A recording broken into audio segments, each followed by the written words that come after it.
Buenos días, muchachos. Ya como les había mencionado la semana pasada, terminamos de ver los protozoarios móviles. Ahora pues nos toca ver la clase de protozoarios que no se mueven, ¿verdad? Que no tienen movimiento. Ese grupo nosotros lo catalogamos dentro de apicomplexa, ¿sí? Es lo que llamamos apicomplexa.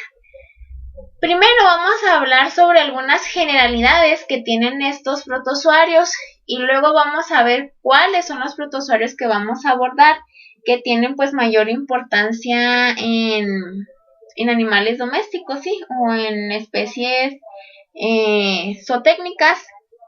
Y pues comenzaremos a ver el protozoario Babesia, ¿sí? Bueno.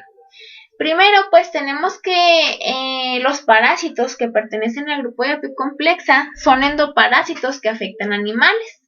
Son parásitos intracelulares capaces de destruir las células donde se alojan. Es decir, son parásitos que tienen que vivir dentro de una célula, tienen que invadir esas células. Aquí podemos ver pues que tenemos una como clasificación de esos parásitos apicomplexa.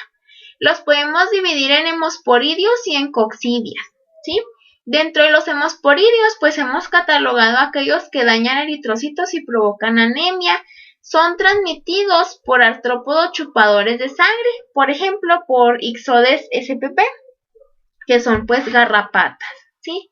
Luego, las coccidias pues afectan células del tracto gastrointestinal y normalmente pues se pueden transmitir mediante contaminación fecal. Ejemplos de coccidias pues puede ser Eimeria, Isospora y Toxoplasma gondii, ¿sí? Luego, todos los protozoarios que se clasifican dentro del grupo apicomplexa se van a caracterizar porque tienen la presencia de un organulo único que se denomina complejo apical. Ese complejo apical es una adaptación del organismo que le permite como la entrada a la célula del huésped. Son unicelulares, forman esporas y una de las principales características es que carecen de estructuras móviles, por eso son inmóviles, no tienen movimiento, no tienen flagelos, ni tienen pseudópodos, ni cilios, ¿sí? Pues por eso no los abordamos dentro de nuestras clases anteriores, sino que ahora pues van aquellos que no tienen esos movimientos, no tienen esos flagelos, esos pseudópodos, ¿sí? Aquí pues tenemos un diagrama de un protozoario apicomplexa.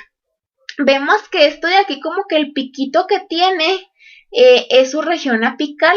Mediante esta estructura es la que le va a permitir la entrada a la célula del huésped. Vemos pues que también tiene aquí pues su aparato de Golgi, su núcleo, su retículo endoplásmico, su membrana, su complejo de membrana interna, ¿sí? Tiene microtúbulos, tiene gránulos, tiene micronemas, conoides y róptrias. Aquí pues podemos observar, por ejemplo, un parásito que se conoce como Plasmodium y podemos ver pues cómo es la forma de ese Plasmodium. Plasmodium tiene diferentes formas biológicas a lo largo de todo su ciclo de vida. Uno de ellos es el esporozoito, como lo podemos ver aquí. Aquí vemos pues que está su núcleo así todo oscuro, tiene sus gránulos densos, tiene sus micronemas, tiene su región apical y tiene sus róptrias. Bueno, ¿qué otras características tienen los parásitos pertenecientes al grupo apicomplexa? Pues la unidad funcional es a lo que vamos a llamar o la nombramos comúnmente con el sufijo zoito, ¿sí? Su unidad funcional es una célula, aquí perdón, no es como que se mueva en sí, sino que es la célula que está en constante cambio, ¿sí? Aquí no es célula móvil, perdón, aquí no son células móviles los apicomplexa, aquí es inmóvil, tiene una forma de plátano, es el que migra por el hospedador e invade las células, por eso se dice como que es la célula móvil, o sea, porque puede ir cambiando de hospedador, pero en sí no tiene estructuras que le den esa movilidad, ¿sí? Eso es lo que no quiero que se confundan con eso, sino que decimos que la unidad funcional es aquel que va a migrar por el hospedador y es capaz de invadir las células. Marca el punto de inicio y el punto final del ciclo de vida. Van a tener pues reproducción asexual, pueden tener reproducción asexual o sexual. El producto de esa reproducción asexual van a ser las esquizogonias. O bueno, quien puede reproducirse de esa manera pues son las esquizogonias. Luego, para poder llevar a cabo esa reproducción sexual pues tienen que ver o se están involucradas las gametogonias, ¿sí? De acuerdo al punto del ciclo de vida se modifica el nombre añadiendo un prefijo, es decir, podemos tener estas formas de vida en el ciclo biológico de cada uno de los parásitos pertenecientes al grupo de apicomplexa. Podemos tener esporozoitos, que son la fase infectante, merozoitos, que es el resultado de la reproducción asexual que se lleva a cabo mediante fisión múltiple. Podemos tener taquizoitos, que es la forma de multiplicación rápida cuando hay una infección aguda. Podemos tener bradizoitos, que es la forma de multiplicación lenta cuando estamos hablando de los quistes, ¿sí? Luego, dentro de esos protozoarios pertenecientes al grupo de apicomplexa, pues nosotros vamos a abordar algunos. Uno de ellos es Babesia. Luego vamos a ver Toxoplasma gondii, vamos a ver Plasmodium. Dentro del género de Plasmodium hay varias especies las cuales nosotros tenemos que abordar, como es Plasmodium falciparum, Plasmodium vivax, Plasmodium novale, ¿sí? Entonces, pues por eso es que decidimos aquí pues poner SPP, ¿sí? Luego, hay varios protozoarios que pertenecen al grupo de las coccidias, que son importantes o que generan importantes parasitosis en animales domésticos. Las que vamos a ver son Eimeria. Eimeria es capaz de parasitar bovinos, caprinos y también aves. Neospora también es capaz de parasitar a los bovinos y Cryptosporidium. Esas son las tres principales coccidias que generan pues parasitosis y que son de importancia económica en la región. Luego, otro, pues vamos a decirlo así, otro parásito que nos interesa ver y que lo vamos a ver hasta el final es Anaplasma marginal. Aquí sí quiero así resaltar mucho que Anaplasma marginale es una bacteria, no entra dentro de protozoarios. Sin embargo, la anaplasmosis bovina es una parasitosis que tiene mucha relevancia en el ámbito zootécnico. Entonces, en sí, Anaplasma marginale no deberíamos de verlo dentro de este curso de parasitología porque aquí no se ven bacterias que parasiten. Sin embargo, por su importancia económica, por la relevancia que tiene, lo vamos a abordar, pero les digo, Anaplasma marginale es una bacteria, sí, no es protozoario, pero lo vamos a ver al final de los protozoarios, pues para completar, digamos, todo el cuadro de las parasitosis más pues importantes y que las podemos ver en el semestre. Sí, aquí lo voy a incluir al final de protozoarios porque no viene en el programa, pero pues es importante verlo. Es algo, pues sí les digo que tiene mucha importancia y no lo podemos dejar de lado, sí, a pesar de que sea una bacteria. Todos los demás son protozoarios, es decir, son organismos unicelulares eucariotas, ¿sí? Una bacteria es un organismo unicelular, no es eucariota, es procariota, es una célula procariota, una bacteria, que en ese caso sería Anaplasma marginal. Todos los demás, pues los protozoarios son organismos unicelulares eucariotas, es decir, que tienen un núcleo, su material genético está delimitado por una membrana. Bien, entonces les digo, dentro del grupo de apicomplexa vamos a ver todos estos parásitos y vamos a comenzar con Babesia. Babesia es un protozoario, pues les digo que pertenece al grupo de apicomplexa del orden Pyroplásmida de la familia Babicidae. Comprende cerca de 20 especies, de las cuales 5 atacan al ganado vacuno. ¿Cuáles son esas 5? Son las que vemos aquí. Babesia bigémina tiene distribución universal. ¿Qué significa eso? Que la podemos encontrar en cualquier localización del mundo. Babesia bovis principalmente la encontraremos en Europa. Babesia argentina pues en la región de América del Sur y Central. Babesia berbera la podemos encontrar en África, Rusia y Europa, mientras que Babesia mayor la podríamos encontrar en África, Rusia y Europa, ¿sí? Bueno, ¿qué características tiene Babesia o qué es lo que genera Babesia? Babesia es capaz de parasitar, además de bovinos, también puede parasitar a ovinos, equinos, porcinos, cánidos, felinos y múridos. ¿A qué nos referimos con múridos? Es todo lo relacionado con ratones, ratas, ¿sí? Es esa familia.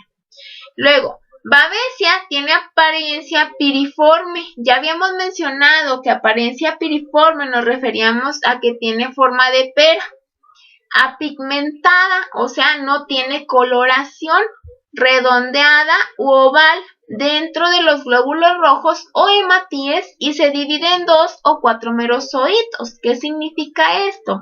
Acuérdense que decíamos que todos los protozoarios del grupo apicomplexa se caracterizaban por ser parásitos intracelulares que destruyen las células donde se alojan. En el caso de Babesia se va a alojar en los glóbulos rojos, ¿sí? Es decir, podemos decir que es un hemosporidio, porque va a dañar esos glóbulos rojos y los puede romper. Esa ruptura hace que pues se genere anemia.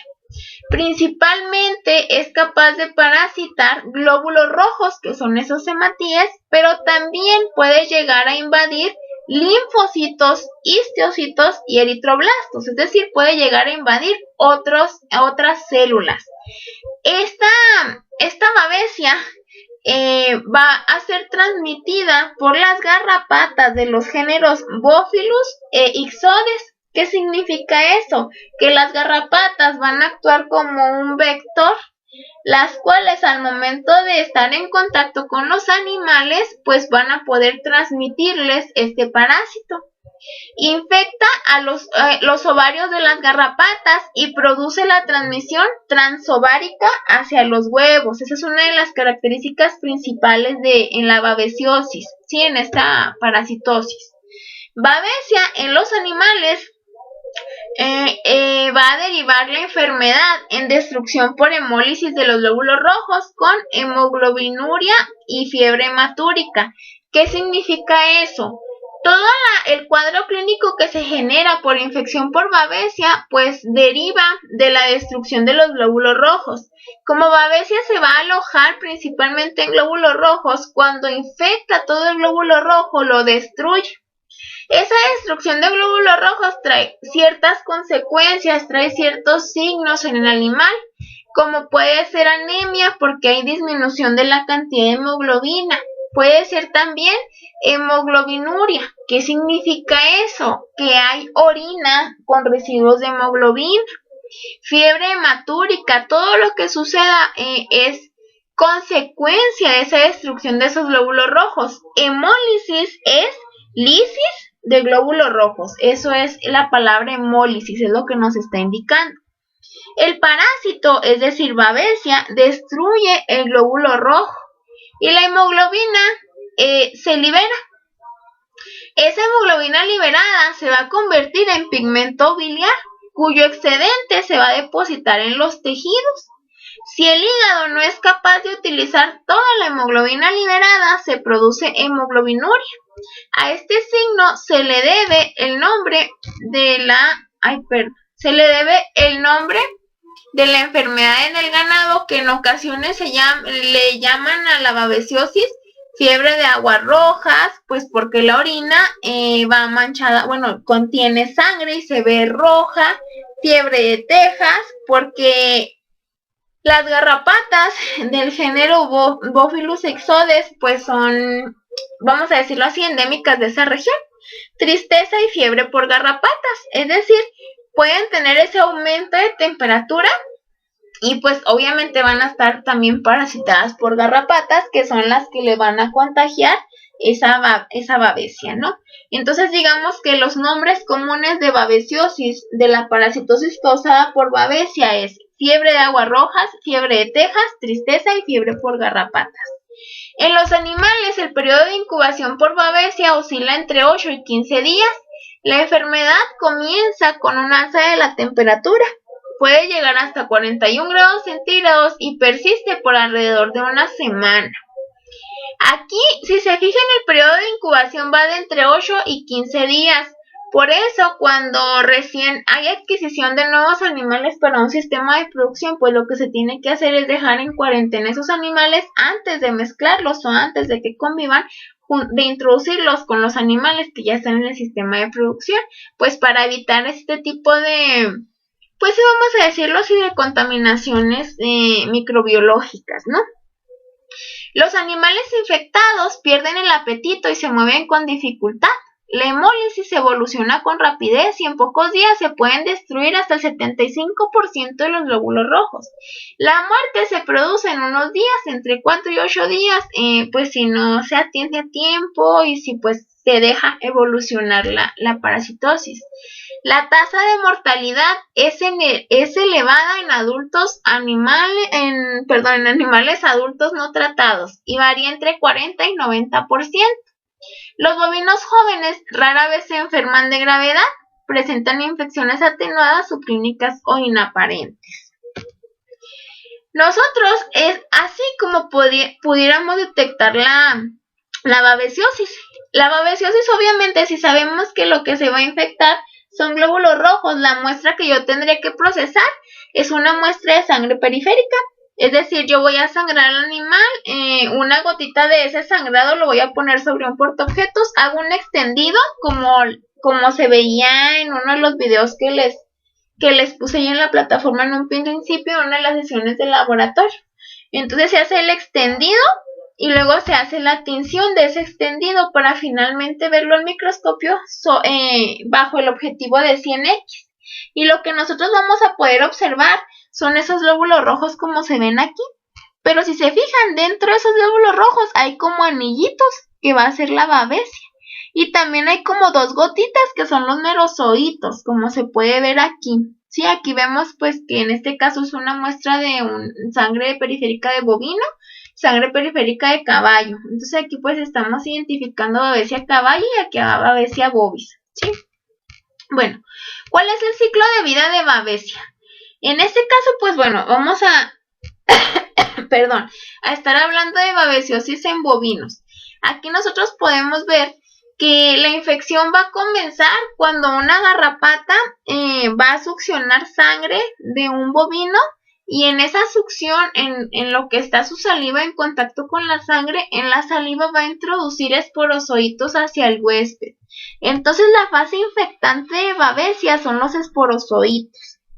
Esos esporozoitos van a viajar o van a invadir lo que son los glóbulos rojos, los hematíes. Y ahí se van a observar como en forma de anillo, que es lo que tenemos aquí nosotros. Luego, de esa forma de anillo pueden evolucionar, vamos a decirlo así, o pasar hacia la forma de merozoito, que es lo que vemos aquí. De esos merozoitos pueden volver a formar formas de anillo y así sucesivamente, o bien a partir de esos merozoitos se van a generar gametos. Esos gametos son la fase infectante para una garrapata que luego viene y pues consume sangre de ese bovino infectado y luego junto con la sangre pues van a venir esos glóbulos rojos que están infectados con esos gametos. Esos gametos, a la hora de que esos glóbulos rojos llegan hasta el intestino de las garrapatas, ahí se va a llevar a cabo la fertilización, un gameto masculino con un gameto femenino, para poder originar los ocinetos. Esos van a entrar hacia las glándulas salivales de la garrapata y ahí pues se va a generar un esporogonio. Dentro de la esporogonia se van a generar los esporozoitos y todo esto va a pasar en la glándula salival de la garrapata.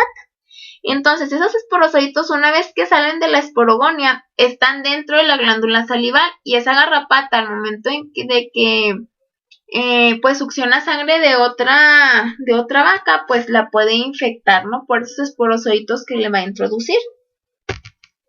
Entonces, aquí pues tenemos ese mismo ejemplo, nada más que estamos viendo que también pueden infectar a ratones o a la familia de los mólidos. Aquí vemos que la fase infectante, pues les digo que son los esporozoitos que son introducidos por la garrapata hacia el huésped, ¿sí? Luego, esos esporozoitos, pues vamos a decir que la forma de trofozoito es la forma esta de anillo. Esos trofozoitos se pueden transformar en merozoitos, se pueden transformar esos en gametos o bien otra vez a trofozoito. Esos gametos pues van a fertilizar en el intestino de la garrapata. Eso pues les digo que va a pasar hacia glándula salival, donde se forma la esporogonia y los esporozoitos, y así nuevamente pueden infectar a otro huésped. En este caso estamos viendo que esos esporozoitos, la garrapata puede llegar a picar a un humano o a cualquier otro mamífero como un ovino o un bovino, en el cual pues van a introducir esos esporozoitos. Luego, en la fase donde tienen forma de anillo es lo que conocemos como un trofozoito, y también se van a convertir en merozoitos, ¿sí? Luego, aquí pues lo que quise ejemplificar es que de humano a humano también se puede hacer la infección cuando se hace una transfusión sanguínea, por ejemplo, de un humano que esté infectado hacia otro humano sano, ¿sí? Ahorita pues sería algo poco común, vamos a decirlo, ¿no? Que esto sucediera, porque pues cuando es un donador de uno, pues para poder donar sangre te hacen ciertos análisis para ver que la sangre esté libre de cualquier enfermedad y pueda ser utilizada para una transfusión sanguínea hacia otra persona, pero pues puede suceder. Vamos a hablar aquí pues como que de manera más específica, paso por paso, cómo es el ciclo de vida de Babesia. El ciclo de vida comienza cuando la garrapata se alimenta de sangre infectada. Bueno, aquí no estamos iniciando como lo iniciamos aquí. Aquí vamos a iniciar el ciclo de vida en esta posición. Cuando la garrapata se alimenta de sangre infectada, ¿sí? Cuando la garrapata ha consumido sangre de un huésped que ya estaba infectado. Esos glóbulos rojos infectados, ¿verdad? Que van a tener pues los gametos de esa babesia, viajan hacia el intestino. Los glóbulos rojos infectados en el intestino y se realizan los eritrocitos, ¿sí? Ahí pues los glóbulos rojos van a estar infectados, viajan hacia el intestino y se van a realizar esos eritrocitos en donde están esos parásitos, ¿no? Se libera ese trofozoito, se invaden las células del intestino y hay división múltiple del parásito.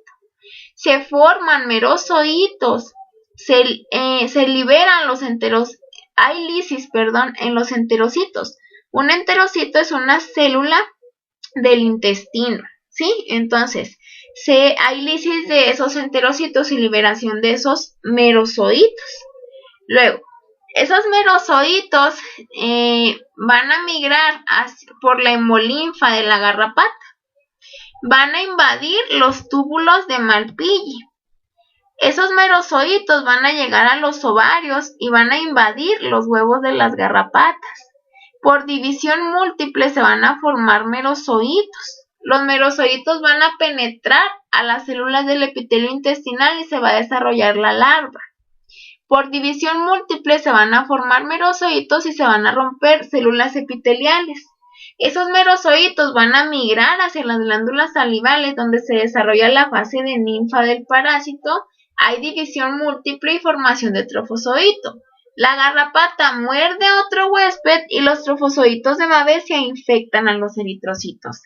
Si se fijan, este ciclo de vida del diagrama pues es un poco más sintetizado y es un poco más generalizado. A lo mejor hasta en cierta manera es un poco más entendible. Pero aquí ya vemos como más en particular qué es lo que sucede en cada una de las secciones de la garrapata en sí. ¿sí? Entonces, vamos a dar otro repaso a este ciclo de vida. Lo primero es que la garrapata se alimenta de sangre infectada. Esos glóbulos rojos infectados que acaba de consumir viajan hacia el intestino, en donde se lisan los eritrocitos que contienen esos parásitos. Se va a liberar el trofozoito y va a invadir las células intestinales que se conocen como enterocitos.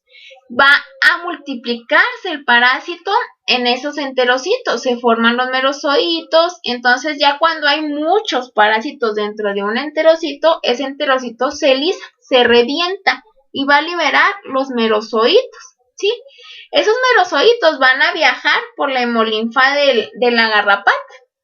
Van a invadir unas estructuras anatómicas que se conocen como túbulos de Malpighi.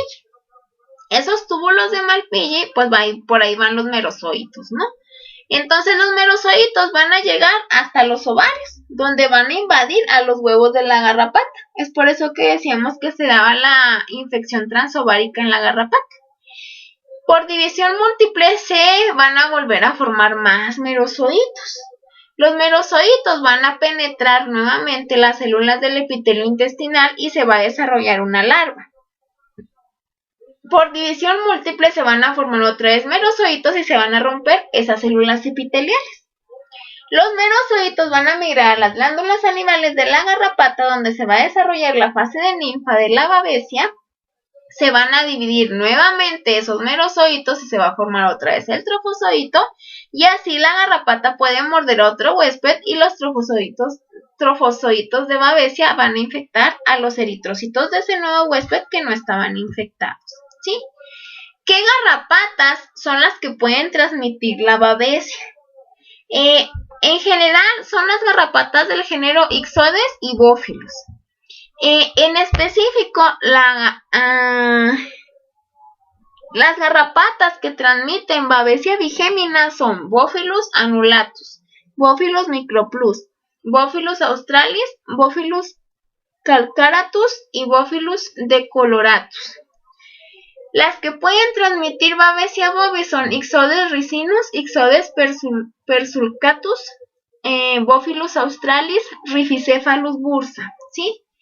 Luego, los que pueden transmitir babesia divergen son Ixodes ricinus y Dermacentor reticulatus. Mientras que los que pueden transmitir babesia mayor son Bófilus calcaratus, ¿sí? Entonces, también por eso es importante el control de las garrapatas, controlar artrópodos que puedan haber junto con los animales, ¿no? Porque además de ser dañinos en sí, esos artrópodos, esas garrapatas, esos insectos, ¿no? También pueden servir como vehículos para otros microorganismos que generen parasitosis. La babesiosis en bovinos, ¿qué es lo que produce? Aquí, pues, al igual que la mayoría de las parasitosis, se sabe que los bovinos que son pertenecientes a razas cebuinas o Bos indicus tienen mayor resistencia a los parásitos y a las parasitosis en comparación con los bovinos de razas europeas, que son Bos taurus, ¿no? Entonces, se considera que las razas europeas son más susceptibles que las razas cebuinas a la babesiosis, pero les digo, eso es en general en las parasitosis. Las vacas en producción láctea son más susceptibles de contraer babesiosis que las vacas secas. El clima también determina una variación estacional de las garrapatas, ¿verdad? El movimiento de ganado de una zona es un factor epizotiológico, es lo que les comentaba ahorita. Si ustedes pues van a adquirir o se adquieren nuevos animales para un sistema de producción, hay que tener muy en cuenta pues el periodo de cuarentena, que yo no puedo hacer ese movimiento porque pues entonces además del animal que estoy interesado en adquirir, ese animal también puede traer consigo pues parásitos o garrapatas o pues yo qué sé, ¿no? Alguna infección por algún microorganismo. Se ha demostrado que en venados y perros pueden ser vehículos durante días de las garrapatas bófilos.